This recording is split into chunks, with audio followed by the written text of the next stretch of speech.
잇몸에서 피가 난다고요? 그냥 잇몸이 약해서 그런가 보죠. 며칠 지나면 괜찮아지더라고요. 많은 분들이 이렇게 말합니다. 그리고 아무렇지 않게 넘깁니다.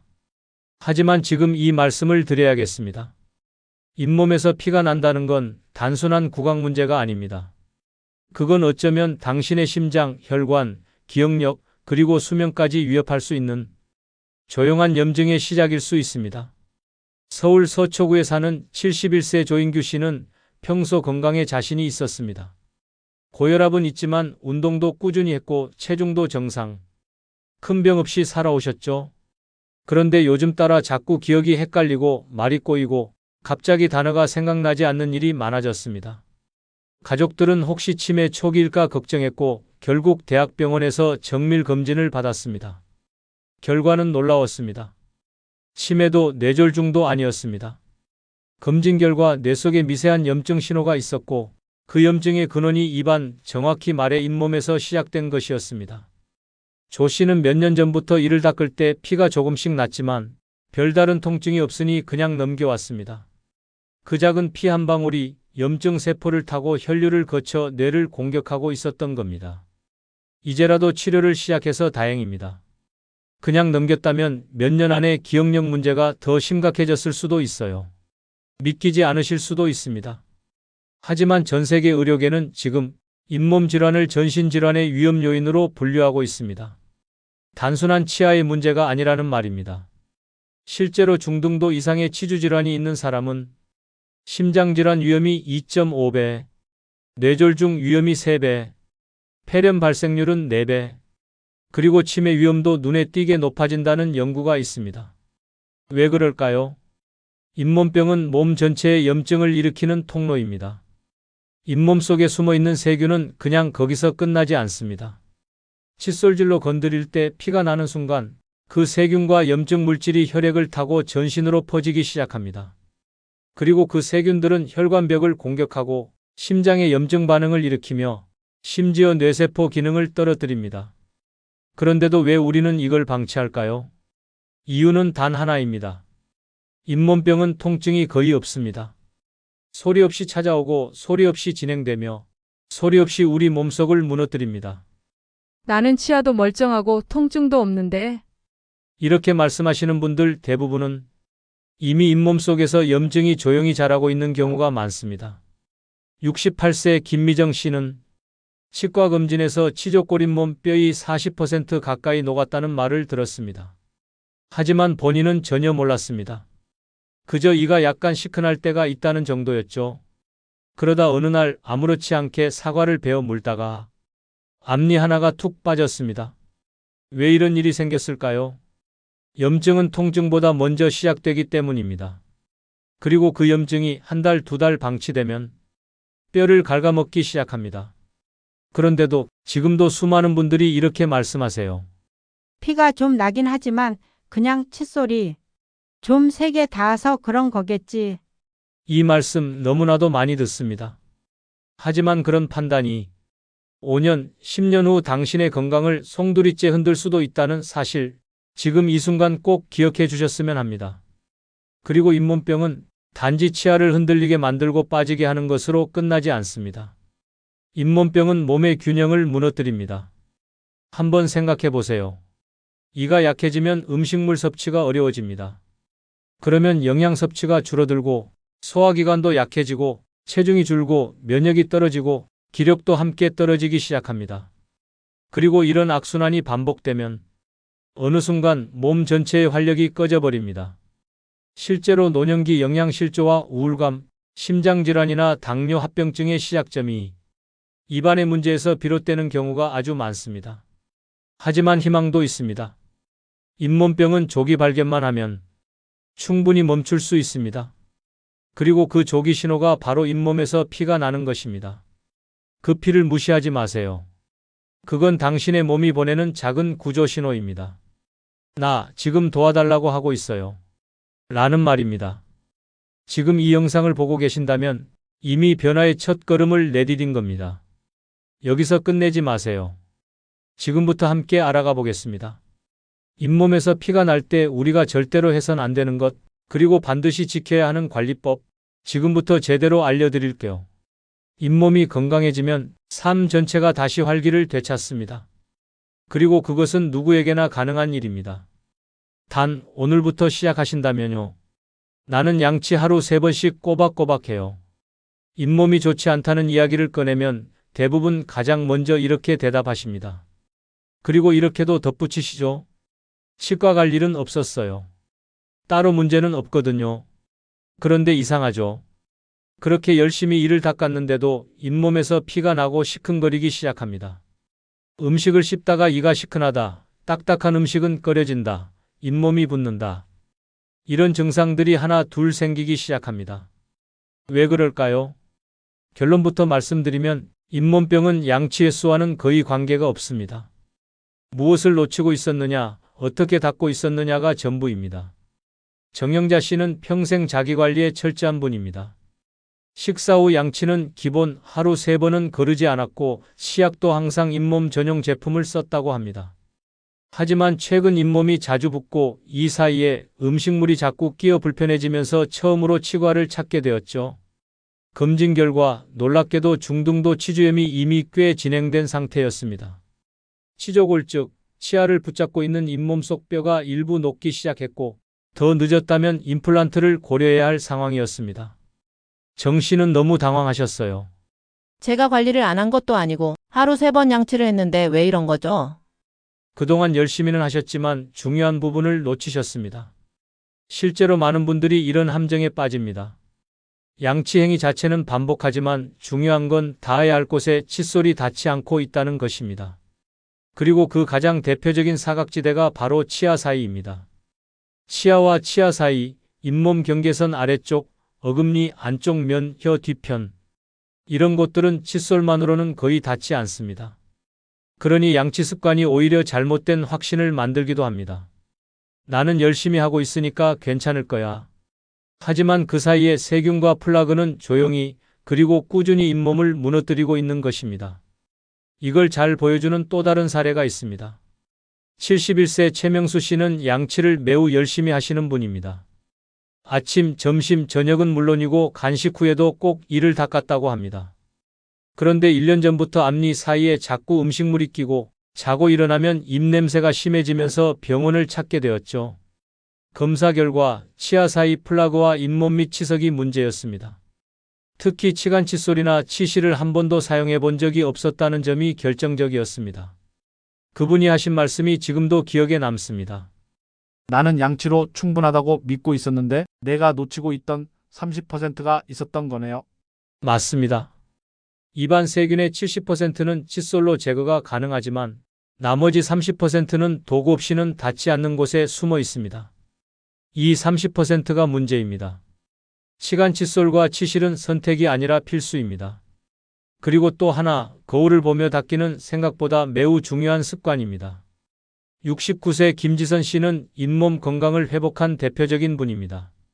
몇 년 전까지 잇몸이 자주 붓고 이가 시큰거리고 피가 자주 나서 고민이 많았지만 가장 큰 전환점은 양치를 할 때 거울을 보기 시작한 것이었다고 말합니다.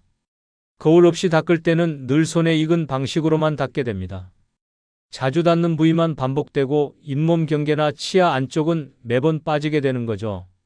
하지만 거울을 보며 닦게 되면 스스로 여기를 놓쳤네. 여긴 피가 나네 하고 관찰하고 수정하는 습관이 생기게 됩니다. 또한 칫솔 선택도 중요합니다. 모가 너무 뻣뻣하고 넓은 칫솔은 잇몸에 자극을 주고 필요한 부분에 닿기 어렵습니다. 부드러운 모가 촘촘한 칫솔, 그리고 잇몸과 치아 사이를 45도 각도로 닦을 수 있는 크기의 칫솔이 적절합니다. 이때 중요한 건 강하게 닦지 않는 것입니다. 세게 닦아야 시원하다는 말 정말 많은 분들이 하십니다. 하지만 강한 칫솔질은 잇몸을 더 빨리 상하게 만들고 결국은 잇몸이 내려앉고 치아가 민감해지고 더 많은 문제가 생깁니다. 양치질은 청소가 아닙니다. 세균을 제거하되 조직을 보호해야 하는 섬세한 작업입니다. 청소기 돌리듯 문지르면 오히려 잇몸을 마모시킵니다. 그리고 또 하나, 많은 분들이 간과하는 부분여입니다. 혀는 입안 세균의 보금자리입니다. 혀 표면은 울퉁불퉁한 구조로 되어 있어서 세균이 쉽게 붙고 번식합니다. 이 세균들은 입냄새의 주범이기도 하지만 잇몸에도 영향을 미칩니다. 실제로 잇몸병이 반복되는 분들 중에 혀 클리닝을 해본 적 없는 분들이 매우 많습니다. 혀 클리너는 요즘 대부분의 칫솔 뒷면에 부착되어 나옵니다. 아침과 저녁 양치 후 혀 가운데에서 바깥쪽으로 부드럽게 훑어주는 습관 하나만으로도 입안의 세균 총량이 크게 줄어듭니다. 또 입안이 마르는 경우도 잇몸 건강에 큰 영향을 미칩니다. 노년기에 접어들면 침 분비가 줄고 입이 자주 마르기 시작합니다. 이 건조한 환경은 세균 번식의 최적의 조건이 됩니다.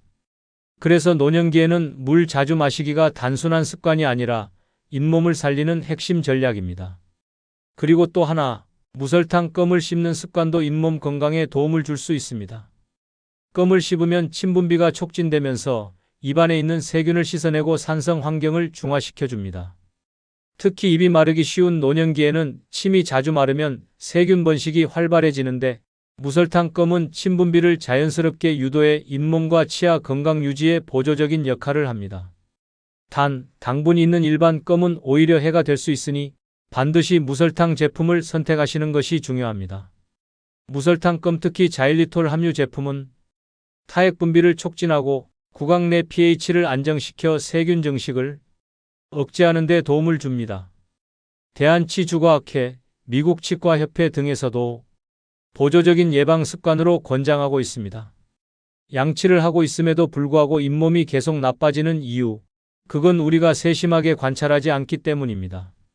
나는 열심히 하고 있다고 믿는 바로 그 순간부터 놓치고 있는 것이 무엇인지, 익숙한 습관이 어디에서 문제를 만들고 있는지 다시 점검하셔야 합니다. 잇몸 건강은 절대 한 번에 무너지지 않습니다. 한 번의 양치로 좋아지지도 않고 한 번의 방치로 망가지지도 않죠. 그 대신 매일매일의 습관이 잇몸을 살리기도 서서히 파괴하기도 합니다. 이제 질문 드리겠습니다.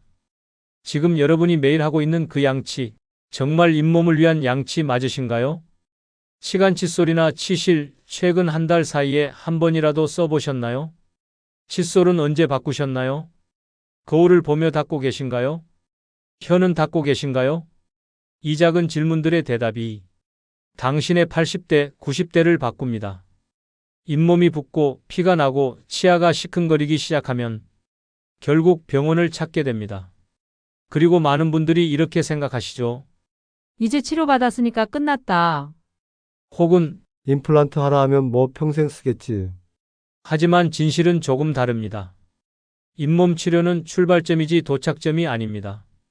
치과에서 스케일링을 하고 약을 바르고 치료를 받는 건 건강한 관리가 가능해질 수 있도록 기반을 만들어주는 것일 뿐, 실제로 잇몸을 회복시키는 핵심은 생활 습관입니다. 67세 이정수 씨는 3년 전 임플란트를 2개 시술하셨습니다. 초반엔 튼튼하고 편해서 매우 만족하셨죠. 하지만 시간이 지날수록 음식물이 자주 끼고 씹을 때마다 묘한 불편감이 생기기 시작했습니다. 치과에서 검사한 결과 임플란트를 둘러싼 잇몸에 염증이 생겼고 주변 뼈가 조금씩 흡수되기 시작한 임플란트 주위염 상태였습니다. 이 씨는 놀라셨습니다. 아니, 임플란트면 이제 걱정 끝인 줄 알았는데요. 하지만 임플란트는 문제가 생기지 않는 재료가 아닙니다. 신경이 없는 금속이기 때문에 통증 신호가 늦게 나타나고 자연 치아보다 세균 저항력도 약하기 때문에 관리가 훨씬 더 까다롭습니다. 무엇보다 한번 염증이 생기면 진행 속도가 더 빠릅니다. 이유는 간단합니다. 자연 치아는 혈액 공급이 있어 치유 반응이 가능하지만 임플란트는 그럴 수 없기 때문입니다. 실제로 많은 분들이 임플란트면 이도 안 썼고 끝난 거 아니냐고 생각하십니다. 하지만 통계적으로 보면 임플란트 시술 후 10년 이내에 문제를 겪는 비율이 20에서 30%에 달합니다. 주된 이유는 염증, 즉 관리 부족입니다. 70세 정은자 씨는 앞니 3개를 임플란트로 교체하신 후 매우 만족하고 계셨습니다. 하지만 어느 날 거울을 보던 중 임플란트 주위 잇몸이 심하게 붓고 약간 비틀려 있다는 걸 발견하셨죠. 치과에서 확인한 결과 주위 잇몸뼈가 삭기 시작했고 임플란트가 미세하게 흔들리는 상황이었습니다. 그 원인은 바로 스케일링 중단이었습니다. 초반 12년은 치료 후 정기적으로 치과를 다니셨지만 불편함이 없으니 그 후론 스스로도 깜빡하고 넘긴 겁니다. 치아가 있든 없든 임플란트를 했든 안 했든 잇몸이 살아있다면 세균과의 전쟁은 계속됩니다. 그렇다면 자연치아를 끝까지 지키고 한번 치료한 잇몸을 건강하게 유지하려면 우리는 무엇을 해야 할까요? 첫째, 치료 후 2~3개월이 가장 중요합니다. 잇몸 치료를 받은 후 특히 스케일링이나 잇몸 수술 이후에는 회복 기간을 잘 보내야 합니다. 이 시기에는 잇몸 조직이 재생되기 시작하지만 동시에 매우 민감해져 있습니다. 너무 강한 칫솔질, 부적절한 양치 도구 혹은 염증을 유발하는 음식, 이런 것들이 다시 염증을 일으킬 수 있습니다. 그래서 회복 초기에는 반드시 부드러운 칫솔을 사용하고 거울을 보면서 피가 나는 부위는 오히려 더 조심스럽게 닦아줘야 합니다. 피가 난다고 무조건 피해야 하는 게 아닙니다. 부드럽게 닦아주면 출혈은 점차 줄고 잇몸은 더 단단해집니다. 또 치료 이후 1~2주간은 음식도 자극적이지 않은 것 위주로 드시는 것이 좋습니다. 딱딱한 고기, 조미료 많은 국물, 지나치게 뜨겁거나 찬 음식은 잇몸 회복을 방해할 수 있기 때문이죠. 그리고 이 시기에는 클로르헥시딘 계열의 구강 세정제를 단기간 사용하는 것도 도움이 됩니다. 스케일링이나 잇몸 치료 직후에는 잇몸이 민감하고 칫솔질만으로는 염증 부위를 완전히 소독하기 어렵습니다. 이때 클로르헥시딘 성분의 가글은 강력한 살균 작용을 통해 세균 번식을 억제하고 염증 회복을 도와주는 역할을 합니다. 시중에 나와 있는 제품들은 대부분 약국이나 온라인에서 저렴한 가격에 구입할 수 있어 경제적인 부담도 적은 편입니다. 단, 장기간 사용하면 입안이 마르거나 착색 등의 부작용이 생길 수 있기 때문에 의사의 권장에 따라 1~2주 정도 단기간 사용하는 것이 안전합니다. 둘째, 스케일링은 단순한 청소가 아닙니다. 스케일링을 단순히 치과 청소쯤으로 생각하는 분들이 많습니다. 스케일링 하면 이가 시려요. 그거 받고 나면 오히려 더 아픈 것 같아서 안 받아요. 이런 이야기도 종종 듣습니다. 하지만 시림이나 출혈은 스케일링 때문에 생긴 게 아닙니다. 이미 진행되어 있던 염증이 드러났을 뿐입니다. 치석이 잇몸을 덮고 있다가 그 돌덩이 같은 찌꺼기를 드러내면 그 아래 있던 약한 조직이 노출되면서 시림을 느끼게 됩니다. 이건 치유 과정의 일부입니다. 스케일링은 문제를 없애는 치료가 아니라 문제를 관리할 수 있는 상태로 되돌리는 과정입니다. 그리고 그 상태를 유지할 수 있게 만드는 건 당신의 생활 습관입니다. 셋째, 임플란트는 대안일 뿐 목표가 되어서는 안 됩니다. 나중에 빠지면 임플란트 하면 되지 뭐. 이렇게 생각하시는 분들 생각보다 많습니다. 하지만 진짜 문제는 임플란트가 아니라 잇몸이 그 임플란트를 얼마나 버틸 수 있느냐입니다. 서울 송파구에 사는 72세 한도균 씨는 어금니 쪽 임플란트를 2번 교체하셨습니다. 처음 시술은 잘 됐지만 6년 후 흔들리기 시작했고 다시 임플란트를 박아넣기 위해 뼈 이식을 포함한 복잡한 수술을 해야 했습니다. 이유는 간단했습니다. 임플란트를 지지해주는 잇몸뼈가 더 이상 버텨주지 못했기 때문이죠. 이쯤 되면 질문이 생기실 겁니다. 그럼 자연치아를 끝까지 유지하려면 뭘 어떻게 해야 하죠? 정답은 어렵지 않습니다. 매일 꾸준한 관리, 주기적인 진단, 꾸준한 의지, 이 3가지입니다. 실제로 자연치아를 80대까지 유지한 분들의 공통점은 매일 치간 칫솔을 쓰고 거울 보며 양치하며 최소 1년에 2번은 정기검진을 받는다는 점입니다. 그게 끝입니다. 이건 누구나 할 수 있는 일이고 어떤 복잡한 의학 지식도 필요하지 않습니다. 강원도 속초에 사는 75세 최영자 씨는 올해까지도 자연치아로 오징어를 씻고 계십니다. 그분이 하신 말씀 중 하나가 기억에 남습니다. 잇몸은 눈처럼 조용히 무너져요. 하지만 눈이 쌓이기 전에 미리 쓸면 아무 일도 안 생겨요. 맞습니다. 잇몸은 소리 없이 무너지고 한번 무너진 다음엔 되돌리기 어렵습니다. 하지만 조기에 발견하고 작은 실천을 이어가면 오래오래 지킬 수 있습니다. 이제 정리해 보겠습니다.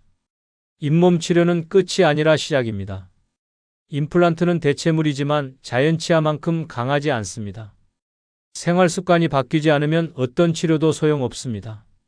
스케일링과 치간 도구는 관리의 핵심입니다. 잇몸을 지키는 데 있어 가장 강력한 무기는 꾸준함입니다. 마지막으로 지금 내 잇몸 상태는 어떤가요? 스스로에게 한번 물어봐 주세요. 그리고 진짜 중요한 건 양치 몇 번 했는지가 아니라 어떻게 관리하고 있는지입니다. 오늘 영상이 여러분의 잇몸 건강에 조금이라도 도움이 되었다면 좋아요와 구독, 그리고 주변 분들에게 공유도 부탁드립니다. 그리고 여러분은 하루에 몇 번 양치하시나요? 치실이나 치간 칫솔 자주 사용하고 계신가요? 여러분의 경험을 댓글로 남겨주시면 더 많은 분들에게 큰 도움이 됩니다. 끝까지 시청해 주셔서 감사합니다.